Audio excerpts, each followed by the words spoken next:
Okay, तो अगर आपने ईयू बैंक वाला मेरा अनबॉक्सिंग वीडियो नहीं देखा है तो पहले उसको आप देख लीजिए, फिर आप इस वीडियो को देखिएगा।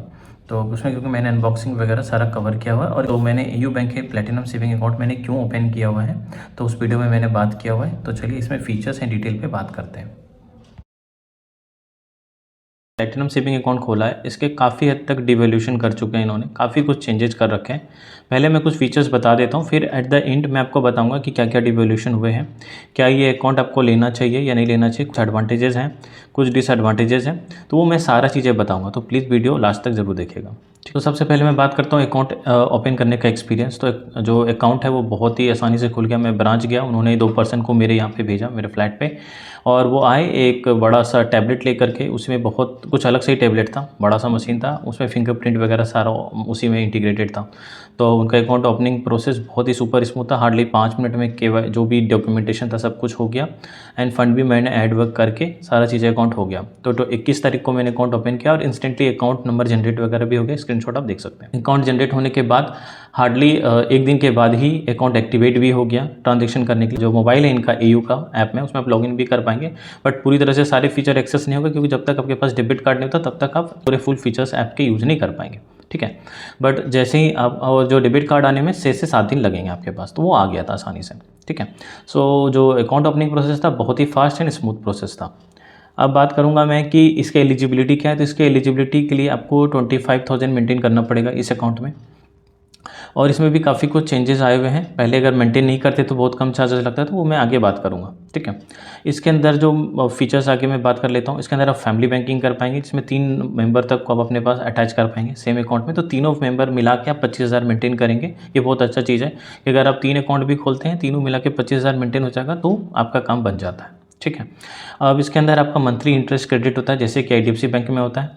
इसके अंदर आपको डेडिकेटेड रिलेशनशिप मैनेजर मिलता है। वीडियो बैंकिंग की फैसिलिटी, आपको ब्रांच जाने की ज़रूरत नहीं है, ठीक है, वीडियो बैंकिंग पे भी हो जाता है। और इसके ऊपर 5 लाख तक मंथ में आप कैश डिपॉजिट कर सकते हैं फ्री ऑफ कॉस्ट ब्रांच जा करके, ठीक है। अब इसके डेबिट कार्ड के कुछ फीचर्स बता देता हूँ। इसमें जैसे कि SMS अलर्ट, अगर आप ईयू बैंक के एटीएम से करते हैं तो अभी अनलिमिटेड था, बट वो चेंज करके अब से 25 कर दिया गया है। Other than EU bank ATM आप टोटल 10 बार ट्रांजेक्शन कर पाएंगे इन अ मंथ। के पर आप unlimited RTGS, NFT, IMPS UPI transaction कर सकते हैं, कोई चार्ज नहीं लगेगा इसके लिए। इसके थ्रू आप रिवॉर्ड पॉइंट भी अर्न करेंगे डेबिट कार्ड के एक्सपेंस करने पे। लाइक एक रिवॉर्ड पॉइंट मिलेगा 150 के स्पेंड पे डोमेस्टिक ट्रांजेक्शन करने से इसके डेबिट कार्ड से। और लाइक आप आपका अगर इंटरनेशनल करते हैं तो एक रिवॉर्ड पॉइंट मिलेंगे 75 रुपीज़ के स्पेंड पे। अगर आपको लोन मिलेगा प्री अप्रूव्ड जैसे भी मिलता है तो उसके बाद 50% प्रोसेसिंग फी पे डिस्काउंट मिलेगा। इसके बाद इन्होंने ये क्या कि इसके जो ब्रांचेज़ हैं वो 4 नॉर्मल बैंकों के 4 बजे बंद हो जाते हैं, आप 6 बजे तक आप इसके ऊपर बैंक में विजिट कर सकते हैं। तो एक्सटेंडेड 2 आवर्स का टाइम आपको मिल जाता है। डेबिट कार्ड से आपको डेली ट्रांजेक्शन 2 लाख का मिलेगा POS ट्रांजेक्शन करने का, और आपका ATM विड्रॉवल 50,000 का मिलेगा। इसके साथ आप कॉन्टैक्टलेस ट्रांजेक्शन भी कर सकते हैं 5,000 तक। इस कार्ड में आपको कार्ड कवरेज लायबिलिटी मिलता है। इसका मतलब है कि अगर आपके साथ कोई फ्रॉड होता है अप टू 2 लाख रुपीज़ तक, तो बैंक कवर करेगी। तो इनिशियली जैसे ही होता है आपको रिवर्ट बैक करना पड़ेगा कस्टमर केयर को। कुछ एक्स्ट्रा इंश्योरेंस बेनिफिट भी इसके साथ मिलता है, वो ये मिलता है पर्सनल एक्सीडेंटल इंश्योरेंस कवर मिलेगा 3 लाख का। तो कुछ अब मैं बात कर लेता हूँ कि इस अकाउंट और इस डेबिट कार्ड में डिवोल्यूशन किए गए हैं और कुछ चेंजेस किए गए हैं, तो वो मैं आपको बता देता हूँ। जैसे कि आप स्क्रीनशॉट देख सकते हैं। पहले जब मुझे ये मिला है, हालांकि ये डेबिट कार्ड मुझे फ्री मिला है, बट इन्होंने इस कार्ड में चेंजेस कर दिए। इन्होंने क्या करा हुआ है कि अब ये डेबिट कार्ड जैसे आप अकाउंट लेंगे इसके ऊपर आपको 200 रुपीज़ चार्जेस देने पड़ेंगे, इवन फर्स्ट टाइम भी, और हर बार रिन्यूअल चार्जेस भी आपको पे करने पड़ेंगे 200 रुपीज़, क्योंकि ये बिल्कुल गलत है, ये बैड डिसीजन है इनकी तरफ से। क्योंकि बिकॉज आप 25,000 का अकाउंट मेंटेनेंस वाले अकाउंट ले रहे हो, उसमें आप डेबिट कार्ड के चार्ज लगाना बिल्कुल गलत है। डेफिनेटली ये अच्छा मूव नहीं है इनकी तरफ से। पहले क्या था, अकाउंट मेंटेन करने पे भी काफ़ी हद तक लिबर्टी था। तो जैसे किसी अकाउंट में 25,000 मेंटेन करने वाले अकाउंट है, तो इनकेस अगर कभी आप 25,000 मेंटेन नहीं कर पाते हैं और अगर 12,500 से ऊपर का अमाउंट रहता है तो आपको हार्डली 150 रुपीज़ का फाइन लगता था। कम अगर मेंटेन करते हैं तो अब तब भी आपको 300 मैक्सिमम फाइन लगता था। बट अब क्या किया है कि अब 5% का शॉर्टफॉल हो गया 25,000 में, तो आपको 500 रुपये फ़ाइन लगेंगे ही लगेंगे। इसका जो ATM ट्रांजेक्शन था यूबैंक पे अनलिमिटेड था, अब इन्होंने इसको चेंज करके 25 कर दिया है। पहले ये टोटली अनलिमिटेड था, तो अभी ये चेंजेस कर दिए हैं और नॉर्मल पे आप अदर देन AU 10 कर सकते हैं। और इसका बेनिफिट ये था कि इसके ऊपर ना आपको कैशबैक मिलता था 1%। अगर आपका ट्रांजेक्शन 2500 क्या मिनिमम स्पेंड होना चाहिए, सो उसके ऊपर आपका क्या था, फ्यूल स्पेंड वगैरह छोड़ करके, तो इसके ऊपर आपको 1% कम जो डिस्काउंट था वो मिलता था, अप टू 100 रुपीज़। ज़्यादा नहीं था बट फिर भी ठीक था कि एटलीस्ट कुछ तो मिल रहा था। अब ये भी इन्होंने डिसकंटिन्यू कर दिया। जब मैं वीडियो बना रहा हूँ उसी वक्त मेरे पास मैसेज आया, तो वो भी मैं स्क्रीनशॉट में लगा देता हूँ। ठीक है, तो ये भी एक चेंजेस इन्होंने कर दिए। इंक्लूसिव ज्वाइनिंग बेनिफिट वगैरह जो इसके साथ मिलता था, जैसे कि फर्स्ट टाइम आपको दिखा देता हूँ, यहाँ पे स्क्रीन पर देख सकते हैं। जैसे कि आप ट्रांजेक्शन करते हैं, लाइक डेबिट कार्ड ट्रांजेक्शन या बैंक अकाउंट ट्रांसफ़र करते हैं या फर्स्ट स्कैन एंड पे करते हैं या फिर लाइक आप फर्स्ट FD करते हैं, तो उन सब पे अमेज़ॉन वाउचर मिलते थे। तो ठीक है, जैसे 200 500 इस तरह के अमेज़ॉन वाउचर मिलते थे। वेलकम बेनिफिट, ज्वाइनिंग बेनिफिट, सो ये सब चीज़ें अब डिसकंटिन्यू कर दिया गया, तो ये भी बेनिफिट इसके साथ हटा दिया गया है।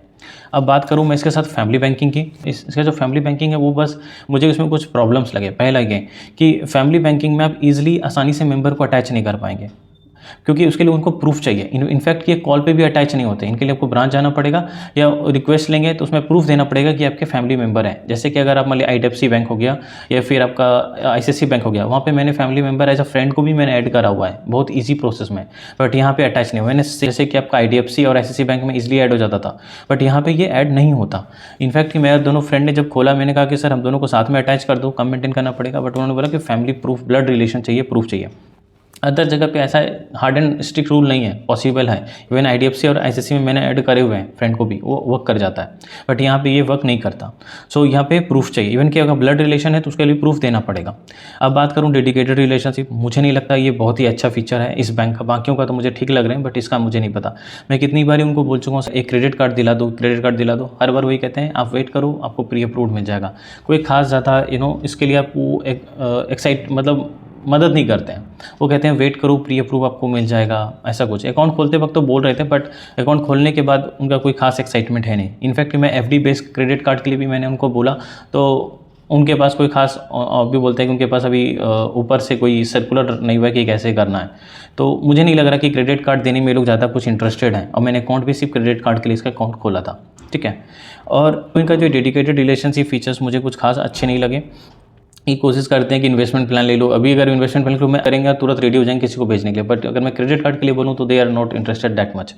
तो ये सब चीज़ें हैं इसके साथ। अगर मैं बात करूँ AU बैंकिंग के एक्सपीरियंस की बात करूँ, तो AU बैंक का जो ऐप है वो बहुत ही बेसिक सा है, कोई खास बहुत एडवांस फीचर्स नहीं दे रखे हुए इसके अंदर, और लगता है एक वेब ऐप की तरह है। इनफैक्ट आप इंटरनेट बैंकिंग भी AU का एक्सेस करोगे तो लगेगा जो ऐप है ना उसी का एक वेब फॉर्म में बना दिया है, तो वो भी कुछ खास नहीं लगता है। बहुत सॉर्टेड फीचर्स हैं, बहुत कम फीचर्स हैं, और इनफैक्ट इससे ज़्यादा पावरफुल और अच्छे आपका एक्सेस के मिल जाएंगे, ICICI के मिल जाएंगे, IDFC के मिल जाएंगे। सो मुझे इसका AU का जो ऐप एक्सपीरियंस है वो भी मुझे कुछ ठीक ठाक ही सा लगा है, जैसे नॉर्मल सब जगह रहते हैं। तो मुझे अगर मैं देखिए मैंने तो ये अकाउंट खोला हुआ है जस्ट बिकॉज कि मुझे क्रेडिट कार्ड चाहिए, और मेरा प्रॉब्लम यही था कि इसको खोलने का कि बिकॉज मेरा जो पिन कोड है वो सर्विसेबल नहीं था। दूसरी चीज़ें कि जो मेरा आधार कार्ड पे एड्रेस है वो बाय डिफ़ॉल्ट फेच करता है, तो मैं चाहकर भी मैं अप्लाई नहीं कर सकता था ऑनलाइन। इनफैक्ट कि मैं इसका बैंक अकाउंट भी ऑनलाइन ओपन नहीं कर पा रहा था बिकॉज ऑफ पैन कार्ड जैसे ही डालता था आप सर्विसेबल नहीं, तो बैंक अकाउंट में कोई भी सर्विस नहीं ले पा रहा था। तो मजबूरी था कि मेरे को ऑफलाइन खोलना पड़ा, और मैंने इसको खोला भी है तो इसीलिए खोला है कि जस्ट क्रेडिट कार्ड चाहिए, और वो मेरे पास ऑप्शन ही गई कि प्री अप्रूव्ड मिले। देखते हैं कि क्या होता है इसके साथ। मैंने जब वीडियो बनाया तो उससे पहले मैंने ऐप नोटिस किया, तो पहले मुझे 3-4 कार्ड के प्री क्वालिफाइड ऐप मुझे दिखा रहे थे, बट अभी मैं देख रहा हूँ कि मैंने तो बाय डिफ़ॉल्ट इसके अंदर 2 चेंजेस आ गए हैं मेरे ऐप के अंदर। वो मैं आपको स्क्रीनशॉट है तो मैं दिखा देता हूँ कि जैसे जीनत प्लस मेरे में शो होने लग गए हैं क्रेडिट कार्ड के लिए। 3 कार्ड पहले आता था, लीड कार्ड, AU अल्टोरा कार्ड, और 3-4 कार्ड उसमें शो होता था जब प्री क्वालिफाइड, बट अभी वो चेंज होकर इन्होंने 2 नए कार्ड में शिफ्ट कर दिया है। तो मुझे लगे कि चलो क्या पता मुझे मिल जाए, बट मैंने अप्लाई करने के लिए गया तो वो आया नहीं प्री अप्रूव्ड में। तो देखते हैं, शायद मैं प्री क्वालिफाइड हो चुका हूँ, तो लेट्स सी आगे अगर जो मिलता है वैसा मैं बताता हूँ। सो ओवरऑल ये है मेरा एक्सपीरियंस इस अकाउंट के साथ। मैं कहूँ कि जब से मैंने इस अकाउंट को लिया है तब से इसमें दुनिया भर के चेंजेस हो गए इस अकाउंट के अंदर, और जब मैंने लिया था तब तक तो मुझे ठीक ही लग रहा था। अब जैसे कि मैं तो रिकमेंड नहीं करूँगा इस अकाउंट को आप लीजिए, बट मैं सोच रहा हूँ इसको अपग्रेड करूँगा। मैं इनका जो रॉयल अकाउंट है उसमें सोच रहा हूँ अपग्रेड करूँगा, बट कुछ दिन बाद करूँगा। बट फिलहाल मैं देख लेता हूँ कि कुछ होता है कि नहीं, 1-2 महीने। ठीक है, तो मैं रिकमेंड करूँगा अगर आप अकाउंट खोलना है तो AU बैंक में खोलना फ़िलहाल मेरे हिसाब से जस्टिफाइबल नहीं है। एक तो 25,000 भी दे रहे हैं, और लाइक इस अकाउंट में इतने सारे चेंजेस इन्होंने कर दिए, इस हिसाब से अब ये वर्थ इट अकाउंट नहीं है, टोटली वर्थ इट अकाउंट नहीं है। सो बेटर है, इससे बेटर है कि आप जा करके IDFC का अकाउंट खोलिए, वो ज़्यादा, ये मैं सजेस्ट नहीं करूँगा। That's all. सो ओवरऑल ये कुछ था वीडियो में, तो मिलते हैं फिर किसी और वीडियो में। धन्यवाद। और कुछ कमेंट इंक्वायरी आता है तो प्लीज़ मुझे बताइएगा, और प्लीज़ वीडियो को लाइक एंड चैनल को सब्सक्राइब जरूर कीजिएगा, बहुत मेहनत लगती है वीडियो बनाने में।